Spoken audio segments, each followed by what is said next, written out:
आकाश में सूर्य सदा एक होते हैं, चंद्रमा घटते बढ़ते हैं, तारे झुंड में निकलते हैं, पर सूर्य अकेले उगते हैं और अकेले डूबते हैं।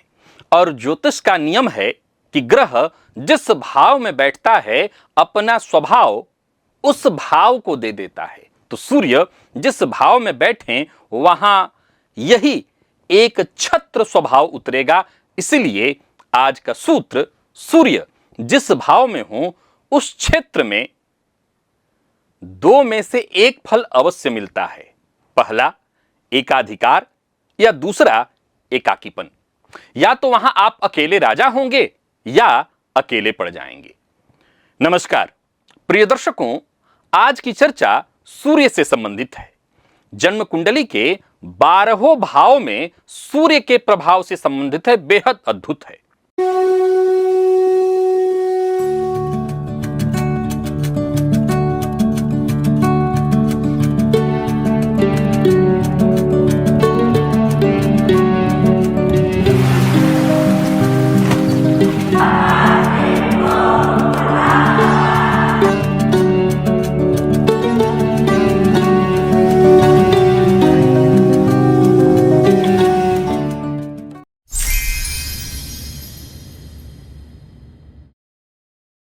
प्रिय दर्शकों, सूर्य के कारकत्व को देखिए। आत्मा भी पिता भी, एक ही ग्रह, दोनों का कारक क्यों? उत्तर श्रुति देती है, तू मेरे अंग अंग से बना है। पुत्र कौन है? तो पिता के अंग अंग से बना हुआ, मेरे हृदय से जन्मा है। नाम से पुत्र है पर मेरी आत्मा है। पिता की आत्मधारा ही संतान में उतरती है और कुंडली में उस धारा का ठिकाना है सूर्य का भाव। इसलिए सूर्य कुंडली में पिता की फोटो नहीं है, पिता का पता है। वो बताते हैं कि आपके जीवन के किस कमरे में पिता आज भी बैठे हैं। इसी से यह प्रश्न भी सुलझ जाता है कि पिता के देहांत के बाद सूर्य का फल क्यों नहीं रुकता? क्योंकि सूर्य से जो दिखता है वह बाहर खड़ा व्यक्ति नहीं, आपके भीतर बैठा पितृ अंश है। जिनके पिता बचपन में ही चले गए उनका सूर्य भी जीवन भर बोलता है, कभी कभी आत्मविश्वास बन करके, कभी अधिकारी बन करके, कभी सरकार बन करके। सूर्य को पूरा बल दशम भाव में मिलता है, क्योंकि दशम मध्याह्न का स्थान है और ठीक सामने चतुर्थ मध्य रात्रि का। तो हर भाव में देखिएगा वहां सूर्य के दिन का कौन सा पहर है और इसी में पिता की उपस्थिति का नक्शा है। दूसरा, भावात भावम का जो सिद्धांत है, नवम पिता का भाव है, तो नवम से गिनकर हर भाव पिता के जीवन का एक एक पन्ना बन जाता है। नवम से नवम गिनिए तो पंचम पड़ता है, यह पिता का भाग्य है। और नवम से दसम षष्ठ पिता का कर्म क्षेत्र, नवम से द्वादश अष्टम पिता की हानि, पिता का रहस्य। तो चलिए पहले भाव से गणना प्रारंभ करते हैं। प्रिय दर्शकों, अपनी कुंडली खोलिए, देखिए किस भाव में है आपके सूर्य। यदि आपकी कुंडली के लग्न में सूर्य हैं तो पिता आपके चेहरे में, अर्थात लग्न में अगर सूर्य हैं तो आपका जन्म सूर्योदय के आसपास का है। पिता बैठे हैं कहां पर? तो आपके चेहरे में। ऐसे जातक से लोग जीवन भर कहते हैं बिल्कुल पिताजी पर गए हो। चाल, माथा, क्रोध की भंगिमा, सब पिता की छाप। और भावात भावम से लग्न अगर देखें तो भाव, अगर देखा जाए सिद्धांत से, तो नवम से पंचम पिता की संतान का भाव, यानी आप स्वयं। इसलिए आधी उम्र परिचय अपने नाम से नहीं पिता के नाम से चलता है। यानी आपकी कुंडली के लग्न में यदि सूर्य हैं तो बहुत हद तक पिता का व्यक्तित्व आपके में दिखाई पड़ेगा। और यह भी चीज देखने में आएगा कि आपका जो नाम चलेगा वो पिता के साथ ही चलेगा। फलाने के बेटे हैं। नेतृत्व स्वाभाविक रूप से पिता से मिलता जुलता होगा, परंतु अपने घेरे में अकेले सूर्य चमकते हैं। पर भीतर एक प्रश्न सुलगता रहता है, या आपके भीतर भी ऐसा होगा कि मैं पिता की छाया हूं या अपना उजाला। लग्न के सूर्य की परीक्षा यही है कि पिता की छाप मिटानी नहीं है। अगर आपके लग्न में सूर्य हैं तो आप अगर ये सोचते हैं कि नहीं नहीं पिता का नाम अगर मुझसे जुड़ जाए तो हो सकता है पिता कुछ भी करते हो, छाप मिटानी नहीं, उस पर अपने हस्ताक्षर करने हैं। अर्थात जो उनके श्रेष्ठ, सूर्य क्या है? प्रकाश है। सूर्य अंधकार नहीं है, प्रकाश है। तो जो उनके श्रेष्ठतम कर्म हैं, अगर उसको आप निकाल लें अपने जीवन में, उतार लें अपने जीवन में, तो आपको आगे बढ़ने से कौन रोक सकता है? अब इसमें तय है कि पिता के गुण अवगुण आपके अंदर ऐसे ही आएंगे। अगर पिता बहुत क्रोधित है तो जन्मजात वो विरासत में आपको मिला है, संभालना आपको है। अगर आपकी कुंडली के दूसरे भाव में सूर्य बैठे हैं तो पिता आपकी जिह्वा पर, सूर्य यदि कुंडली के दूसरे भाव में है तो आपका जन्म प्रातः काल लगभग 4 बजे के आसपास हुआ होगा। द्वितीय भाव वाणी का है, कुटुंब और संचित धन का भाव है। शास्त्र कहता है जातक के पिता कहां बैठे हैं? तो आपकी जिह्वा पर। शास्त्र क्या कहता है? सामान्यतया कि जिह्वा पर सरस्वती विद्यमान है, लेकिन यह कहता है कि आपके पिता जिह्वा पर आपके बैठे हैं। प्रयोग करके समझ लीजिए। जिस दिन क्रोध में बच्चों को आप डांटेंगे, रुक करके आप सुनिएगा, एक बार ध्यान दीजिएगा, शब्द किसके निकल रहे हैं? वही वाक्य, वही स्वर बचपन में आपने अपने पिता से सुने थे, क्रोध में आपके मुख से पिता बोलते हैं। आप आजमा करके देख लीजिए। अगर आपकी कुंडली के दूसरे भाव में सूर्य हैं तो बातों ही बातों में आप बहुत सारे ऐसे अलंकार, ऐसे शब्दों का उपयोग करेंगे जो आपके पिता करते थे। धन में पैतृक धन और कुटुंब की परंपरा इसी भाव से, पर सूत्र यहां भी लगेगा अकेले। क्या? तो बंटवारे की मेज पर यह जातक या तो अकेला सब संभालता मिलेगा या अकेला अलग खड़ा मिलेगा, क्योंकि सूर्य साझा करना जानते ही नहीं। तीसरे भाव में यदि सूर्य आपके हैं तो छोटों के लिए आप ही पिता हैं। तीसरे भाव का मतलब है आपका जन्म रात में लगभग 2 बजे के आसपास हुआ होगा। तृतीय भाव पराक्रम और छोटे सहोदरों का भाव है। साहस आपको उधार नहीं, उत्तराधिकार में मिला है, पर असली फल दूसरा है। ऐसे जातक घर में बड़े न होते हुए भी बड़े हो जाते हैं। छोटे भाई बहनों की कई बार पढ़ाई, विवाह, नौकरी, पिता वाली भूमिका समय से पहले इनके कंधे पर आ जाती है और आप निभा ले जाते हैं। सहोदरों में आप बराबरी के भाई न रह पाते हैं, बल्कि आप संरक्षक बनते हैं। या 2 बातें होती हैं। मैं फिर दोहरा रहा हूं, यह बात सिद्धांत के रूप में याद रखिएगा कि जन्म कुंडली के जिस भाव में भी सूर्य हैं, या तो वहां आप संभालेंगे या अलग थलग पड़ जाएंगे। तो या तो आप ही सब संभाल रहे होंगे या आपको सबसे अलग कर दिया जाएगा। जो लड़ाई पिता बीच में छोड़ गए थे, उसका अंतिम अध्याय आपके ही पराक्रम से पूरा होगा। तीसरा भाव उपचय भाव है। सूर्य यहां समय के साथ बली होते जाते हैं। 30 पार करते करते उम्र का यह जातक वह कर दिखाता है जो पिता चाहकर भी नहीं कर पाए थे। चतुर्थ भाव में यदि सूर्य हैं तो आपका जन्म मध्य रात्रि का है, आधी रात्रि का जन्म। शास्त्र यहां सुख की कमी कहता है, पर कमी क्यों, यह कोई नहीं समझता। सूर्य को दिग्बल दशम में मिलता है और चतुर्थ जो है ठीक उसके सामने, अर्थात चतुर्थ का सूर्य मध्य रात्रि का सूर्य है। आधी रात को सूर्य रहते तो हैं पर दिखते नहीं। यही उस घर में पिता की स्थिति बनती है। अगर आपकी कुंडली में चतुर्थ में सूर्य हैं तो आपके पिता कैसे होंगे, अभी सुन लीजिए। पिता घर में हैं, कमा कर ला रहे हैं, पर बच्चों को उनकी उपस्थिति का उजाला नहीं मिलता। नौकरी का या तो ट्रांसफर, लंबे टूर या स्वभाव से चुप्पी होगी। यानी हो सकता है आपके घर में आपकी माता का ज्यादा चलता हो, पिता बहुत चुपचाप रहने वाले हैं। बच्चा बड़ा होकर के एक ही बात कहता है, पिताजी तो थे पर कभी मिले नहीं। माता के भाव में पिता के बैठने से घर की धुरी को लेकर के माता पिता के में महीन खिंचाव भी रहता है। यानी कह सकते हैं कि माता पिता में एक कलह की स्थिति भी रहती है। चतुर्थ भाव जो है हृदय का स्थान है। सूर्य हृदय के कारक। पिता के हृदय का इतिहास ध्यान में अगर रखिए तो आप अपनी जांच भी कराते रहिए, तो एक तरह से स्वास्थ्य की बात हो गई। लेकिन आप एक चीज पाएंगे कि कहीं ना कहीं ये वाला आपके भी स्वभाव में है, पिता वाला गुण। कई मामलों में आप बहुत चुप रह जाते हैं। जन्म कुंडली के 5वें में यदि सूर्य हैं तो पिता आपका भाग्य है। पंचम का सूर्य, इसका मतलब है कि रात के लगभग 10 बजे का आपका जन्म है। भावत भावम की जो पहली चमक पंचम नवम से नवम, पिता का भाग्य भाव, अर्थ आप पिता के स्वयं भाग्य हैं। ऐसे जातक के जन्म के बाद पिता का भाग्योदय देखा जाता है। रुका प्रमोशन मिलना, ठप पड़ा काम चलने लगना, घर बनना। अपने आप घर में पूछ के देखिएगा, अगर आपकी कुंडली के पंचम में सूर्य हैं तो आपके जन्म के 1-2 वर्ष बाद ही पिता के जीवन में क्या क्या बदलाव देखने को मिला। उत्तर सुनकर के आप कहेंगे कि हाँ बिल्कुल आप ठीक कह रहे हैं। दूसरी परत, पंचम आपकी संतान का भाव है। अर्थ आपके पुत्र आपके पिता के रूप में लौटते हैं। अब यहां इसका मतलब है पोते में, दादा में, या कई बार आप अपने देखेंगे कि आपके बच्चों में कई बार आपके दादा का चाल स्वभाव इत्यादि देखने को मिलेगा। तो ये बात मैं कई बार आपको समझा चुका हूं कि कई बार आप देखेंगे पंचम में अगर सूर्य हैं तो आप अपने पूर्वजों में से अगर किसी, तो उन्हीं की चाल ढाल आपके बच्चों में बिल्कुल दिखाई पड़ेगी। विद्या भी पंचम से, तो जो पिता नहीं पढ़ पाए वो आपसे आप पढ़ जाएंगे। हाँ, यहां पर पंचम के सूर्य शास्त्र कहता है अल्प संतति देता है, संतानें कम होती हैं, पर जो होती हैं वो तेजस्वी होती हैं। जन्म कुंडली के छठे भाव में सूर्य, पिता की अधूरी लड़ाई। आपका जन्म किस लिए हुआ है? तो पिता की अधूरी लड़ाई को पूरा करने के लिए। छठे भाव में सूर्य, सूर्यास्त के बाद लगभग 8 बजे का जन्म है। षष्ठ नवम से दसम है, पिता का कर्म क्षेत्र। ऐसे पिता की पहचान उनके संघर्ष से बनी होती है, आजीवन ऋण से, रोग से, विरोधियों से जूझते पिता।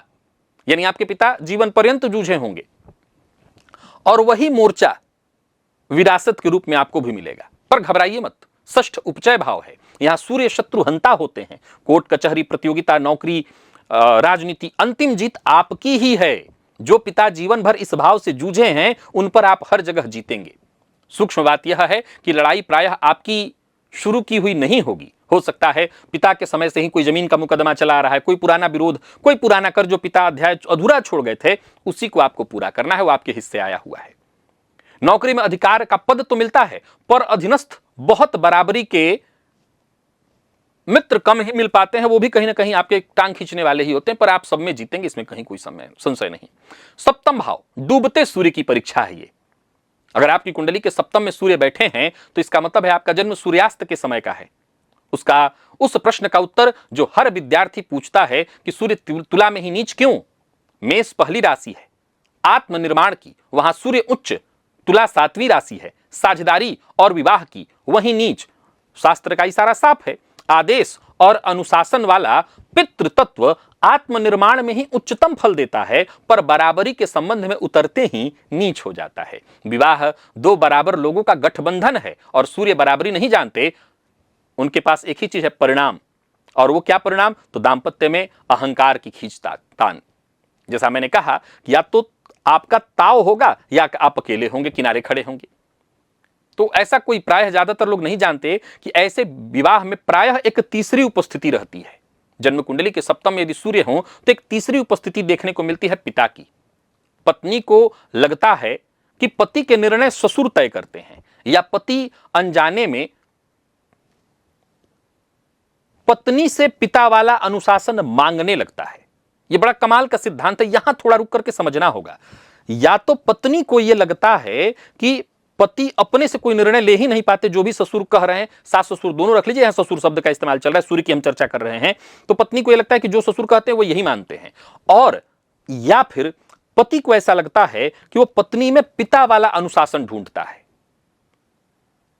घर के मुखिया पिता रहे यह उत्तम, पर दाम्पत्य में मुखिया कोई नहीं होता, वहां दोनों बराबर बैठते हैं। यह सीखते ही नीच का सूर्य भी अपनी दिशा बदल देता है। अष्टम भाव, यह पिता का रहस्य है। अष्टम भाव में सूर्य दोपहर ढले लगभग 4 बजे का जन्म माना जाएगा। अष्टम नवम से द्वादश है, पिता की हानि का भाव। शास्त्र यहां पितृ सुख की कमी कहता है, पर असली बात दूसरी है। अष्टम गोपन का भाव है और यहां बैठे सूर्य का अर्थ यह है कि पिता के जीवन का कोई अध्याय संतान से छिपा रहता है। कोई पुरानी संपत्ति, कोई पुराना संबंध, कोई पुराना घाव। और अनुभव कहता है कि अष्टम सूर्य वाले को पिता की पूरी कहानी प्रायः तब पता चलती है जब पिता चले जाते हैं। वसीयत, बीमा, जमीन के पुराने कागज, पिता से जुड़ी कोई ऐसी बात जो जातक को विलंब से पता चलती है, परतों में उसको मिलती है। विरासत मिलती है पर सीधी नहीं, घूमकर। और सबसे बड़ा उपाय यही कि पिता के जीते जी उनकी आप अगर कहानी पूछ लें, अगर पिता आपके जीवित हैं अभी तक, तो उनसे पूछ लीजिए कि उनके जीवन में ऐसा क्या है जो अब तक वो मुझसे छुपाए हुए हैं, या फिर कौन सा वो प्रश्न है जिसका वो उत्तर जीवन भर खोज रहे हैं, वो आप खोज दीजिए। नवम भाव, यहां पर सूर्य तो को लगभग कारक कहा गया है, लगभग दोपहर 2 बजे का जन्म माना गया है, इसी के आसपास। तो सबसे बड़ी गुत्थी, नवम तो पिता का अपना भाव है और यहां सूर्य को श्रेष्ठ होना चाहिए, पर परंपरा का प्रसिद्ध सूत्र है कि कारको भावनाशय, सूर्य यहां पर बैठ करके अपने भाव की हानि करते हैं। अब सवाल उठता है कि यह क्यों? सूर्य कैसे हानि करेंगे? तो आमतौर पर गुरु पर लागू होता है। हालांकि मेरे अगर पुराने दर्शक हैं तो जानता हूं, मैंने कई बार बताया कि सभी ग्रहों पर यह सिद्धांत लागू होता है। कारको भावना से सूर्य नवम के कारक हैं। अब आज का सूत्र एक काम करता है, कहता है कि आकाश में सूर्य एक ही रहता है। नवम में यदि पिता, अगर नवम में सूर्य हैं तो पिता का तेज इतना बड़ा हो जाता है कि उसी छत के नीचे संतान का अपना भाग्य पनपने की जगह ही नहीं पाता। पिता धर्मनिष्ठ, तेजस्वी, समाज में प्रतिष्ठित और संतान को पहचान बनाने के लिए उसी प्रतिष्ठा की छाया से बाहर निकलना पड़ता। अर्थात जन्म कुंडली के नवम में सूर्य हो तो पिता इतने प्रभावशाली व्यक्ति हो जाते हैं कि आपको अपनी पहचान मिल ही नहीं पाती। फलतः नवम सूर्य वालों का भाग्योदय प्रायः पिता से दूर दूसरे नगर में होता है। समझ गए? अगर नवम में सूर्य हैं और भाग्योदय चाहिए तो पिता से दूर होइए। पर चेतावनी, दूरी शरीर की होनी चाहिए, मन की नहीं। जो पिता से लड़कर घर छोड़ता है उसका नवम कभी खुल ही नहीं सकता। जो चरण छूकर आशीर्वाद लेकर के निकलता है उसका भाग्य ही नए नगर पहुंचते ही खुलने लगता है। दसम भाव के सूर्य को तो कहना ही नहीं। मध्याह्न का सूर्य है, ठीक दोपहर का जन्म सिर पर चढ़े सूर्य। यहां सूर्य दिग्बली हैं पूरे बल में, और यहां पिता व्यक्ति नहीं रहते, पद बन जाते हैं। ऐसे जातक की पहली पाठशाला पिता को काम करते देखना होती है। काम का ढंग, अनुशासन, समय की पाबंदी सब पिता की शैली से उतरता है, चाहे क्षेत्र बिल्कुल अलग हो सकता है आप आईएएस अधिकारी बन गए हो, पिता किसान हो, लेकिन अनुशासन पिता से ही मिलेगा। सूर्य राजा है, अतः सरकार से योग, सरकारी नौकरी, सरकारी मान्यता, अधिकार का पद, एकाधिकार वाला सूत्र यहां शुभतम रूप में फलता है। कार्यक्षेत्र में आप अकेले चमकने के लिए नहीं बने हैं, पर एकाकीपन भी वहीं मिलेगा। शिखर पर भीड़ नहीं होती। मध्याह्न का एक तथ्य यही है, और इस बात को आजीवन याद रखिए कि दसम का सूर्य यहां पर अगर है तो इसका मतलब है कि आप आमतौर पर, मैंने सिद्धांत बता दिया है कि यही सूर्य जहां है आपके पिता वहां हैं। ज्योतिष शास्त्र का सिद्धांत कहता है कि जहां सूर्य कुंडली में आपके पिता की अधूरी कहानी वहां है या आपके पिता वहां हैं, तो एक तो आप पिता के कर्मों को पूरा करने के लिए आए हैं, दूसरा आपको पद जीवन में मिलेगा लेकिन एकाकीपन भी मिलेगा। निसंदेह आप नेतृत्व भी करेंगे पर एकाकीपन की छाप आपके ऊपर आजीवन होगी।